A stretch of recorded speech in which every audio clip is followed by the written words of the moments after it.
Salut à tous, mercredi c'est le 13-30, en plus aujourd'hui il fait beau, on a de la chance parce que c'est pas tous les jours comme ça. Parce que même nous aussi sur Paris on est toujours en hiver, hein. Faut pas croire, il fait hyper froid. Et nous avons pour la première fois en exclusivité mondiale dans le 13-30, nous avons Hamza Salimi, comment vas-tu? Super, super. C'est Ça pour ma va? première 13h30, ça va, ça va. Il fait beau, ouais. Et donc toi tu es des équipes BI de chez Neos SDI Ouais, et exact, ouais. également sur l'agence de Paris. Ouais, Très bien. J'espère que ouais, tu as ouais. mis ton manteau ce matin parce qu'il fait très très froid. Et tu vas nous parler de Power BI et alors Ouais, contexte DAX. Moi je ne sais pas ce que ouais. c'est, mais tu vas nous expliquer tout ça. Oui, ça va être expliqué en termes un peu théoriques. Ensuite, je vais l'expliquer je vais l'illustrer dans des exemples sur Power BI directement. Excellent, excellent. Ben écoute, on peut y aller quand tu veux. Donc, bonjour à tous, merci pour votre présence aujourd'hui. Donc, je vais présenter les contextes DAX dans Power BI. D'abord, je vais commencer par une introduction de l'outil Power BI. Ensuite, je vais expliquer le syntaxe DAX dans Power BI. Et ensuite, je vais expliquer les deux contextes qui existent. Et on termine par deux exemples qui vont illustrer les deux scénarios des contextes DAX. Alors, d'abord, Power BI, c'est quoi? C'est c'est un outil d'analyse dynamique des données qui est réalisée par Microsoft, qui aide les utilisateurs à visualiser visualiser, modéliser et partager leurs données. Alors, les points clés de Power BI sont d'abord la visualisation interactive grâce à une large gamme de visualisations telles que les graphiques, les tables croisées dynamiques. Et lorsqu'on dit interactif, ça veut dire que l'utilisateur final, il peut filtrer les données pour avoir des niveaux plus fins Mhm. des données. Le deuxième point clé qu'on peut citer, c'est la modélisation des données. C'est que l'utilisateur il peut modéliser ces données grâce à des jointures entre les différentes tables qu'il va importer dans Power BI. Mhm. Et le troisième point clé, et c'est ce qui fait de l'outil Power BI un outil robuste, c'est la variété des connecteurs qu'on peut trouver. Donc là, ici, on peut se connecter à des connecteurs, soit en mode local, soit en mode cloud. Par Mhm. exemple, Azure, AWS, et aussi on peut se connecter à des API web. Euh, le quatrième point clé, c'est le partage et la collaboration, ce qui permet à partager des rapports grâce à ce qu'on appelle Power BI Services. On peut Mhm. partager des rapports en ligne et donner l'accès aux différents membres de l'équipe selon des degrés de visualisation. C'est-à-dire, on peut donner un accès viewer, un accès membre ou bien un accès administrateur qui peut faire tout sur le rapport partagé. Mhm. Donc là, on a expliqué un petit peu ce que ça veut dire Power BI pour les gens qui ne connaissent pas l'outil. Ouais. Ensuite, je vais aller sur la partie syntaxe. Alors, DAX, ça veut dire Data Analysis Expression. C'est le langage utilisé dans Power BI pour réaliser notamment notamment des colonnes calculées, des tables calculées ou des mesures. Donc là, on commence par donner un nom à notre mesure. Donc là, total sales. Après, on a le signe égal qui signifie le début d'une formule DAX. Et après, on a une fonction DAX. Par exemple, là, on a somme qui va, euh, qui va sommer les valeurs qui existent dans la colonne sales amount de la table sales. Et Mhm. là, on a les parenthèses qui entourent chaque expression.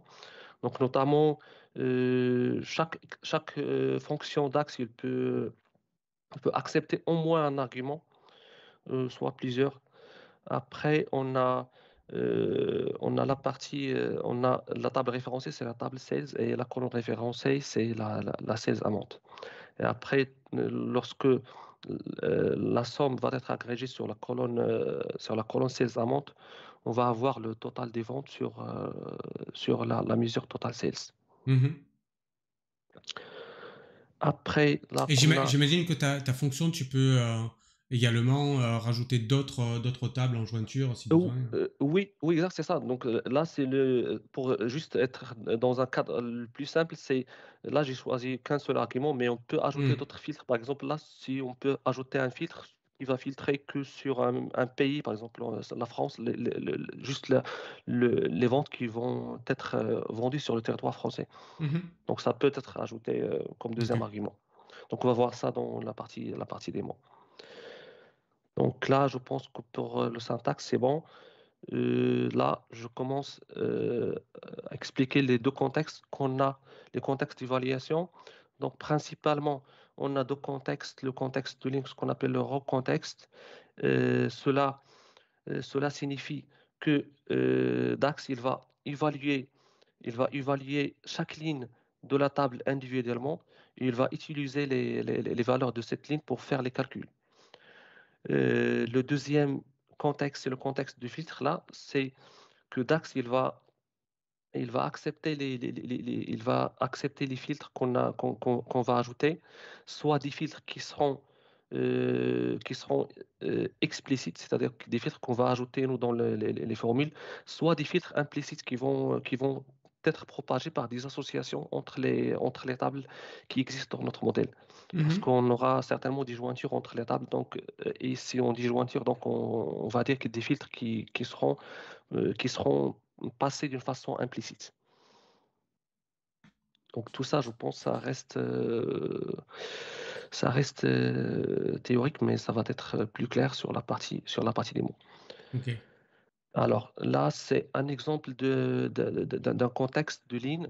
Donc là, par exemple, par exemple, la formule full name, ce qu'il fait, c'est qu'il fait une concaténation entre deux colonnes, la colonne first name et la colonne last name de la table Mhm. client. Et là, pour alimenter la colonne full name, ce qu'il va faire, c'est qu'il va aller ligne par ligne dans la table customer et faire la concaténation de first name et last name. Et on va se retrouver finalement par un nom complet sur la colonne full name. Là, on peut aussi utiliser le contexte de ligne dans un cadre en utilisant une association, c'est-à-dire que si on est sur une table, par exemple, on est sur la table dim customer, mais Mhm. on veut apporter une colonne, on veut créer une colonne, mais qui nécessite des données qui appartiennent à une autre table. C'est-à-dire là, on va utiliser la fonction related table, donc qui va nous importer les données de l'autre table qui s'appelle Fact Internet Sales grâce à une jointure qui existe entre la dimension customer et la table de fait Fact Internet Sales. Et là, ce que je vais utiliser, c'est la fonction maxx Mhm. qui va nous renvoyer la plus récente d'achat de chaque client de la table Dim Customer. Ok. Et ça aussi, il va être fait ligne par ligne. Donc, qui dit ligne par ligne dit on est dans un contexte de ligne. Le contexte, là, ce qu'aura ressemble notre table après qu'on glisse la colonne full name sur Mhm. la partie reporting. Là,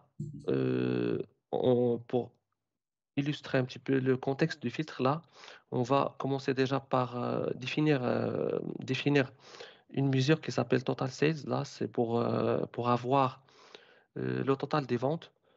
Mhm. Donc, il va sommer la colonne sales amount. On va se retrouver à faire avec un total sales. Et on va utiliser cette mesure-là, on va l'utiliser dans une colonne pour calculer que, voilà, on arrive sur l'exemple, sur ta question, Steph. Donc là, pour calculer que les ventes qui sont réalisées par la France. Donc là, ici, on va utiliser la fonction calculate qui va nous aider à switcher d'un contexte de ligne vers un contexte de filtre. Donc là, utilisé, on a utilisé la mesure qu'on a définie ici, qu'on a calculée, et on a ajouté le filtre sur la table DIM Sales Territory pour filtrer, pour afficher que le montant des ventes réalisées en France. Mhm. Après, donc là, après qu'on glisse donc là, notre mesure là qui est là, qui est évaluée selon un contexte de filtre. Là, ce qu'on voit, c'est la, la, la, la, la- la mesure, il va être figée, c'est-à-dire qu'il va pas dépendre, il va pas dépendre de la table. Donc, on va avoir Mhm. le même montant pour toutes les lignes, un montant égal qui montre que la mesure elle fonctionne bien. Donc là, le total sales qui sera volatilisé pour tous les territoires, et là, le total sales qui était égal au total Mhm. des ventes réalisées par la France. Donc là, Steph, je vais switcher sur la partie démo. Ok.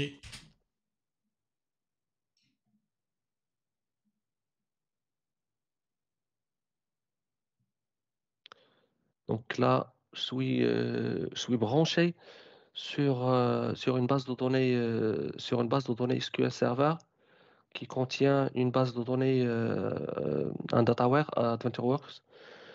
Et j'ai pas importé la totalité la totalité de la base de données. J'ai apporté juste quelques tables pour faire, voilà, je vais zoomer un petit peu pour que ça soit clair. Tu me dis, Steph, si c'est Ouais, c'est clair. bien comme ça. C'est bien. OK, c'est bon. Donc là, euh, on a, on a une table de fait là qui sera entourée par plusieurs tables de dimensions. Et ces tables de dimensions, ils sont reliés aux tables de fait par des jointures. Donc, c'est des cardinalités 1 à plusieurs. Ce qui, par exemple, là, euh, un, un client dans la dimension customer, il peut effectuer plusieurs commandes. Et toutes ces commandes-là, elles sont tracées dans la table fact Internet Sales avec plusieurs colonnes pour savoir la date d'achat, la date de shipping et plusieurs informations concernant la commande. Donc, ici, euh, on va commencer d'abord on va commencer par un exemple sur le contexte de ligne. Donc là, on va aller sur la table dimension customer. Et ce qu'on va faire, c'est on va ajouter une colonne là ici à la fin qui va nous concaténer ces deux colonnes-là, la colonne first name et la colonne last name. Ok. Donc là, ce qu'on va faire, c'est ajouter une colonne qui s'appelle colonne calculée. Donc cette colonne-là, on va, comme j'expliquais sur le syntaxe DAX, donc on a full name, donc on va donner un nom à notre formule, name, et là, on va, là, il est intelligent par BI, donc il va nous proposer Mhm. l'autocomplétion. Donc là, on va choisir first name, et là, on va avoir un and, et puis on va avoir un espace là pour faire de l'espace entre les deux colonnes, et là, on va terminer par la dimension, par la colonne last name. Donc là, une fois je valide, donc je vais, voilà, on va avoir une colonne full name comment il fonctionne cette mesure. Donc il a ce qu'il fait, donc il évalue, il prend chaque ligne et il fait une concaténation de la colonne first name et last name. Donc Ouais. il va prendre chaque ligne de la colonne chaque ligne de la table dimension customer et faire une concaténation pour générer la colonne full name. Donc là, on est dans un cadre de contexte de ligne. Pour faire un scénario un petit peu plus avancé, donc on va, par exemple là, si je veux savoir, par exemple là, si je veux savoir la date la plus récente dans laquelle chaque client ici dans la dimension customer, il a fait un achat. Donc là, pour savoir, donc là déjà, si je balaye ma table Dim Customer, donc je ne vais pas trouver une information ici pour récupérer cette info. Mhm. Donc si je retourne sur mon modèle, donc là, je vais voir qu'on a ici dans la table de fait, on a une colonne qui s'appelle Order Date. Mhm.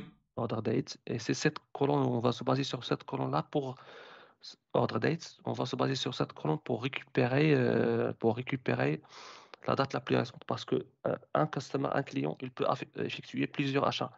Mais nous, on va s'intéresser que la dernière date dans laquelle il a effectué cet achat. Ouais.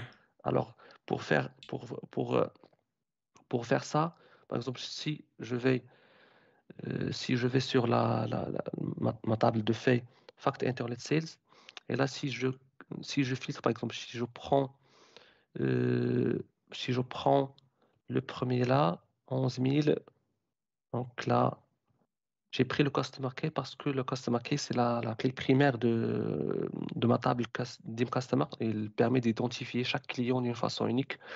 Donc là, on voit que ce client-là, qui s'appelle, ce client-là avec le Customer Key 11 000, il a effectué 3, 3, 6, 7, 8. Donc il a effectué 5 achats au total. Si je fais, il est déjà, je pense, en ascending. Donc là, la date la plus récente, ça sera le 3 mai. Donc c'est ça la date la plus récente Mhm. dans laquelle elle a effectué la date la plus récente. Donc c'est ça la date qu'on va récupérer sur notre table Dimension Customer. Ok. Donc pour faire ça, je reviens. Déjà, je vais désactiver ce filtre-là.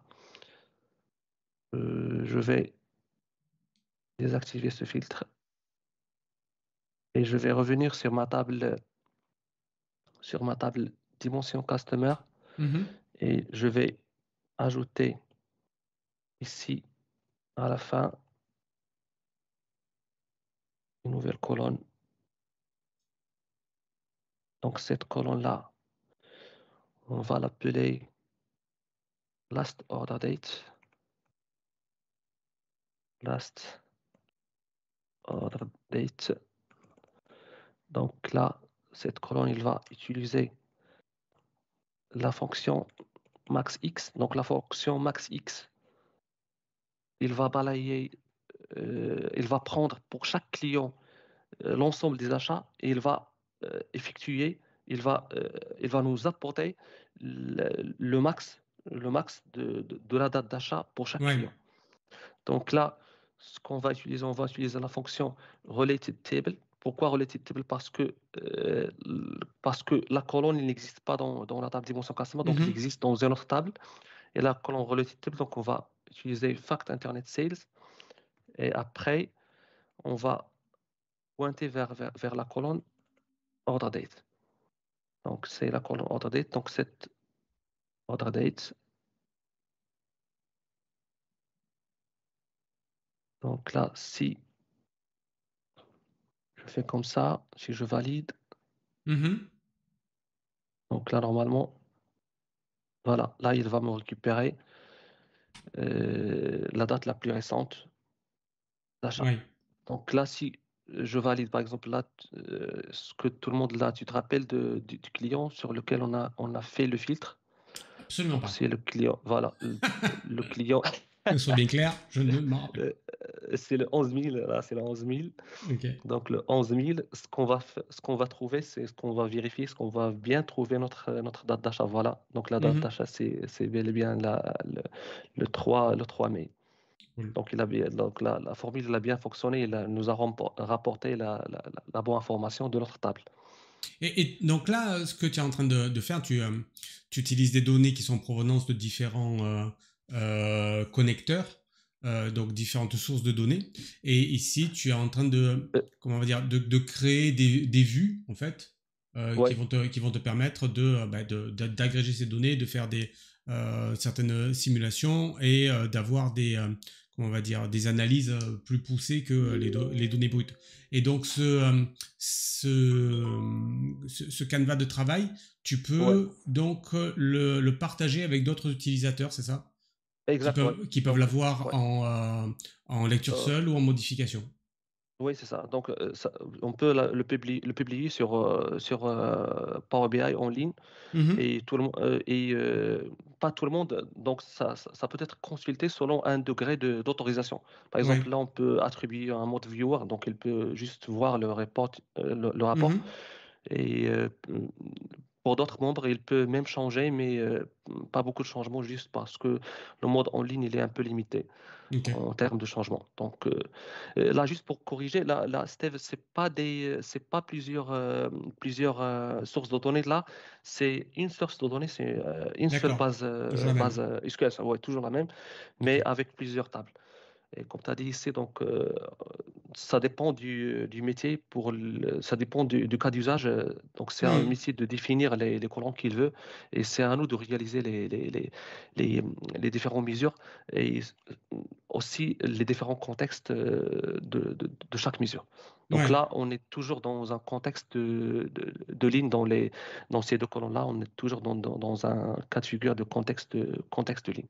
Ok. Pour faire, donc là, je vais aller faire je vais faire un exemple là sur le filtre contexte. Donc pour faire là sur ma dimension, là je vais switcher sur l'autre dimension, la dimension fact sales. Donc la dimension fact sales, là, on est en train de voir la dimension, plutôt la table de faits. On va voir Mhm. la colonne sales amount. Et on va réaliser une mesure qui va nous calculer la somme de cette colonne. Et puis, on va utiliser cette mesure-là dans un contexte de filtre. Donc là, si on fait une new major, et on va l'appeler bon, total des ventes. On va utiliser la fonction sum. Et là, on va lui passer l'argument fact sales avec la table qui contient le sales amount. Mhm. Et là, après validation, on va se terminer avec une mesure. Là, la mesure, je vais l'afficher sur la partie reporting. Donc, je vais faire juste un petit formatage ici pour la formater en euros. Ok. Donc là, c'est formaté en euros. Donc là, si je reviens sur la partie filtre de contexte, donc si ici je cherche total, total des ventes, donc si je glisse le total ici, donc je vais formater aussi le visuel parce que c'est un graphique, donc je vais afficher là sous format de filtre. Donc là, c'est le total. C'est Mhm. notre total. Donc ça, c'est le total qui est réalisé par tous les pays. Donc là, ce qu'on voit, qu'on a une dimension qui s'appelle dimension sales territory. Donc Mhm. ça, il nous affiche, par exemple, là, si je vais afficher la dimension sales territory, donc on va voir toutes les pays concernés. Et là, la mesure qu'on a fait, il affiche le total des ventes qui est effectué par tous les pays. Ce qu'on va faire pour faire un contexte de ligne, c'est ajouter, ajouter un filtre ou bien un autre argument, faire une nouvelle mesure et Mhm. ajouter un argument pour qu'il filtre sur cette mesure que sur la France, par exemple. Ouais. Donc là, je vais faire une nouvelle mesure et je vais l'appeler vente FR, par exemple là, et on va utiliser la fonction calculate, on va utiliser la fonction calculate et on va utiliser la fonction qu'on a déjà défini, donc c'est total vente, mais on va utiliser un filtre là sur la dimension sales territory. Donc c'est fait dim sales territory, dim sales territory, SSSS, voilà, dim sales territory, mais je veux le pays, donc ça sera country, et on va faire égal, donc égal double quote, donc on va spécifier la France. Donc là, si je fais comme ça, donc là, pour expliquer, donc on a utilisé la fonction euh, qui, euh, qui contient le total des ventes de Mhm. tous les pays, mais après on a ajouté un deuxième argument sur le territoire pour spécifier qu'on veut les ventes réalisées que par la France. Oui, Donc si je valide,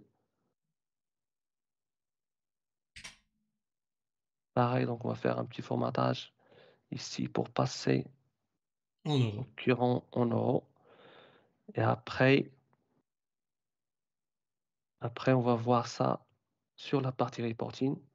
Donc là, on va un petit peu, on va faire là tous les territoires qui existent. Donc on a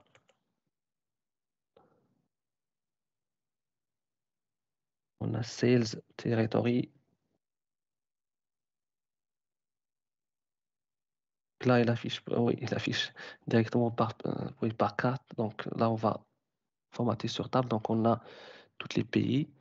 Et là, si je glisse par exemple total vente, total des ventes. Donc là, Mhm. total des ventes. Là, est-ce que tu peux imaginer ce que ça veut, on va avoir ici comme résultat Mhm. avant que je glisse, avant que je glisse la mesure. Oui, tout à fait. Là, tu peux, là, si je glisse ça, donc là, ce que tu vois, c'est que toutes les ventes, ils se volatilisent automatiquement à Mhm. cause pourquoi il a volatilisé le total des ventes par country. Il a volatilisé à cause de l'association qui existe entre entre la table de faits et la table sales territory. Donc, on a un filtre là qui se propage. Oui.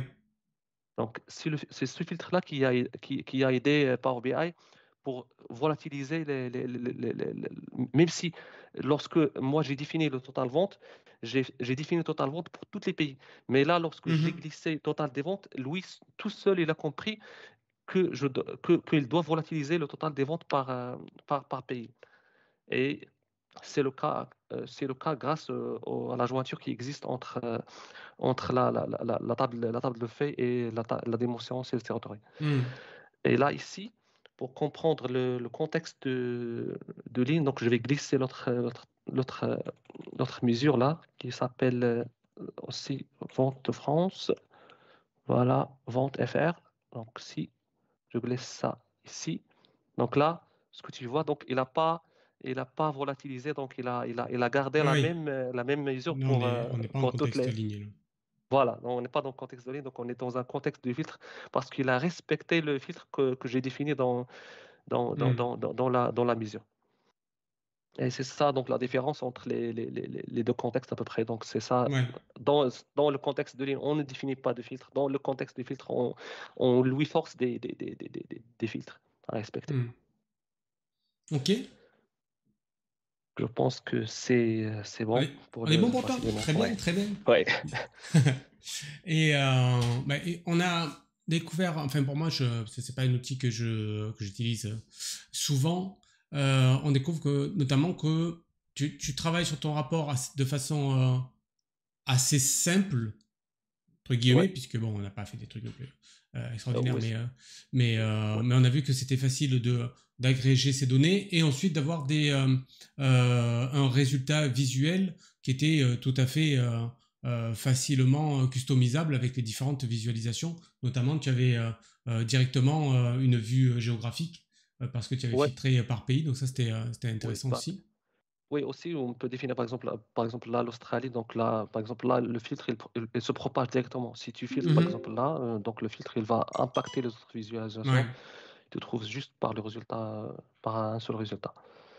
ouais, Et c'est intéressant. là, la conclusion que je veux faire, c'est la compréhension des deux contextes-là, il est crucial parce qu'il peut impacter le résultat final des rapports. Donc Hmm. ça peut parfois diriger vers des faux résultats Ouais. qui sont dus à une malcompréhension de ce contexte-là. Hmm. Ok. Ouais, non, c'était vraiment intéressant. C'était cool. Alors, ce premier 13-30, ça va? Ça s'est bien passé? Je pense, ouais, j'espère que j'ai arrivé à vulgariser ce concept-là parce que Ouais, c'est, ouais, c'était c'est, bien. Alors, la semaine prochaine, on va avoir encore quelque chose de très intéressant avec Spark dans Azure Synapse Analytics. Truc de dingue, je sais pas si ça te parle de ton côté, mais il y a de ouais, Analytics voilà, dedans, donc normalement ça doit être pas ouais, mal. Et ce c'est sera le cas, avec ouais. Véronique Prost et Belassen Hadj Mansour la semaine prochaine à 13h30. Mercredi, donc on sera en avril, dis donc, mercredi 3 avril. Merci beaucoup Hamza, c'était cool. C'était bien. Et Merci, puis, merci un Steve, rendez-vous merci. dans un prochain 13-30. Et puis, nous, on vous dit à la semaine prochaine. Salut. Salut, merci à tous.